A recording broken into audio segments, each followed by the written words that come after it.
Rick and Morty has already earned itself the title of modern classic after just 3 short seasons, but it clearly didn't earn that accolade through Rick's kindness.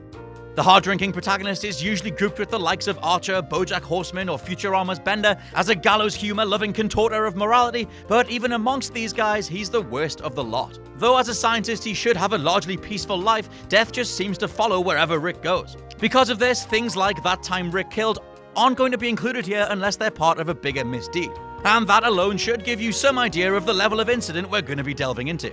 There are definitely moments where Rick shows flashes of goodness though. Though he doesn't like to admit it, he loves his grandkids and can't bear to not have Beth in his life. Compared to all the other Ricks in the multiverse, our Rick seems the least commanding or the least keen on actively oppressing others, for the most part. Look, Rick is a fascinating character, and though the show's appeal is occasionally rooted in Justin Roiland improvising scenarios for the animators to figure out, some of these, plus the scripted ones, have led to some insanely dark places. I'm Scott from WhatCulture.com, and this is Rick and Morty, the 10 worst things Rick has done.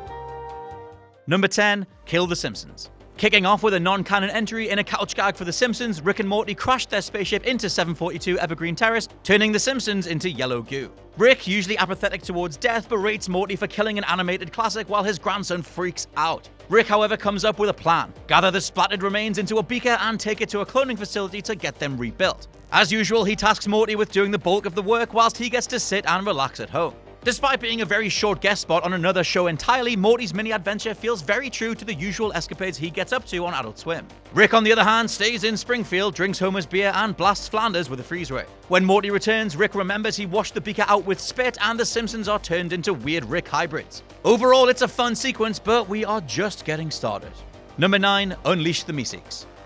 Meeseeks and Destroy is one of the most loved episodes of Rick and Morty's run so far. Coming in the first season, the meeseeks have become one of the most recognizable characters on the show. Although they were created by Rick, he doesn't really have much contact with them in the episode itself. So how much can he be blamed for their actions is kind of up for debate. However, he is pretty reckless with leaving highly advanced technology in the hands of his clearly incapable family, so he has to be held responsible at some point. Jerry, as usual, is the one who really screws everything up, although this time he at least tries to do the right thing. While Summer and Beth use the meeseeks box for existential help, Jerry is clear and concise. He just needs to take some strokes off his golf game.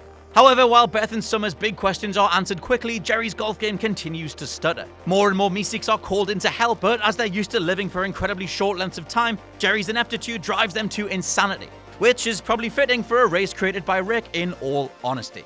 Number 8, wipe Morty's memories. After 2 successful ventures with the interdimensional cable formula in seasons 1 and 2, the show switched things up in season 3. With that came Morty's Mind Blowers, a move away from the sorts of improv-heavy TV shows we got to see in other episodes and into past adventures that Morty's already been on. A bit like Dan Harmon's other hit show Community, it's a clip show featuring clips that we've never even seen. We see Morty enraging a gang of squirrels and accidentally getting a teacher fired after some confusion with a man on the moon. This affair at least gives Principal Vagina, lol, some much needed screen time, but the laughs cover a darker agenda. The reason we've never seen these memories before is because Morty can't remember them. Whenever he experiences something too traumatic, Rick just wipes his memory.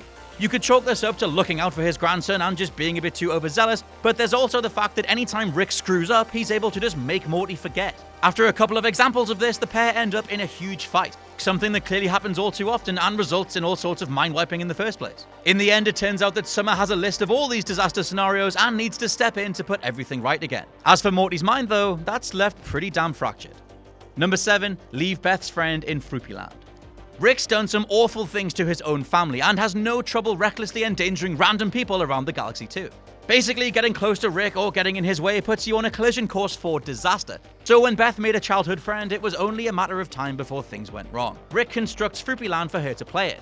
It's arguably a bit lazy and a bit neglectful to palm his daughter off into a fake reality, but it's hardly monstrous. However, when Beth's friend gets lost in there, that's when things get kicked up into the worst things he's ever done. Letting Tommy get lost in Fruipyland isn't even the worst of it, because Tommy's father Joseph is due to be executed for Tommy's murder. It turns out that Beth thinks that she made up Fruipyland to cope with Tommy's murder itself, to which Rick angrily replies that it was his creation. It's not the fact that a man is due to be falsely executed that bothers Rick, it's the fact that he won't get credit for creating Fruipyland.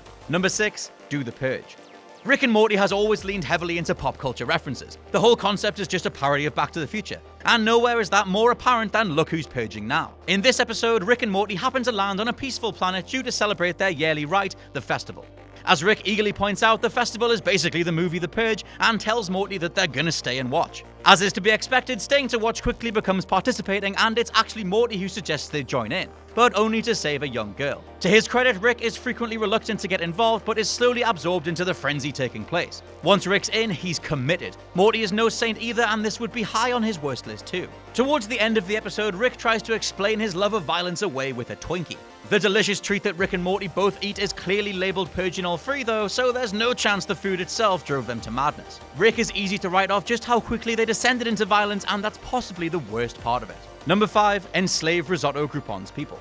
Though Risotto holds Rick directly responsible, all he did was sell weapons to the people that actually committed the deed itself. Arms dealing with questionable people is still pretty skeevy though, so it warrants a place on this list. This all occurs when Rick is in charge of looking after Jerry, and so takes him to a spa with an immortality field to stop Jerry killing himself.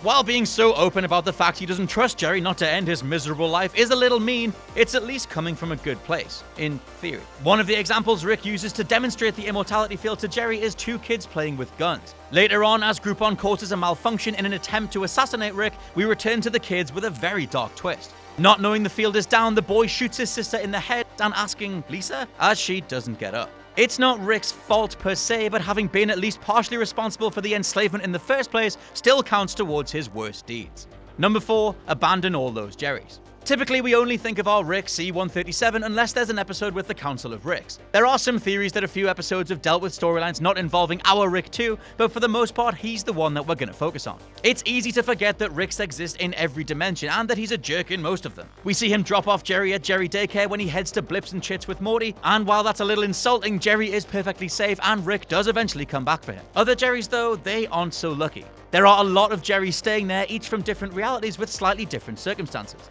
They're all very Jerry, being neurotic, irritating, and whiny, but all rather harmless too. That said, they're all abandoned there by Rick. As is pointed out, when Jerry gets indignant, they're all free to leave at any time, but without Rick to pick them up, where exactly are they supposed to go? Number 3. The Vindicators.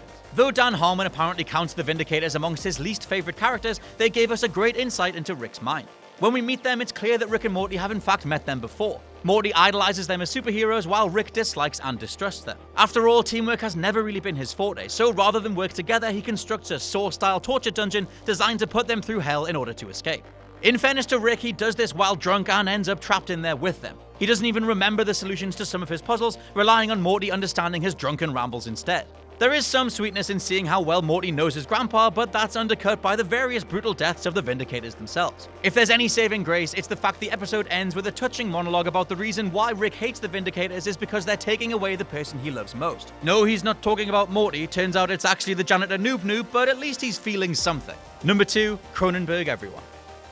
Coming just one episode after the whole meeseeks debacle, Rick does something so much worse when he infects the whole world with a Cronenberg disease. The consequences of this are so dire that Rick needs to abandon his home dimension along with Morty for another dimension where he saved the day but then died in the process. This forces Morty to bury the alternate dimension version of his own corpse, and that could be pretty high on the list on its own. But when you consider what led to this, it gets bumped up to second place because Morty just wants Jessica to like him. Rick gives him a love potion for her, and he does clarify his nothing will go wrong statement with unless she has the flu, but it's Morty who's out of earshot by this time, leading to everything going sideways. Plus, it's undeniably sketchy that an old man can make a love potion for a teenage girl. The following sequence sees the potion spread to everyone through Jessica's sneezes though, turning them all into Cronenberg-style creatures. It leads to some spectacular animation, but this is pretty damn high on Rick's overall list of misdeeds. Number 1 though, slavery, with extra steps.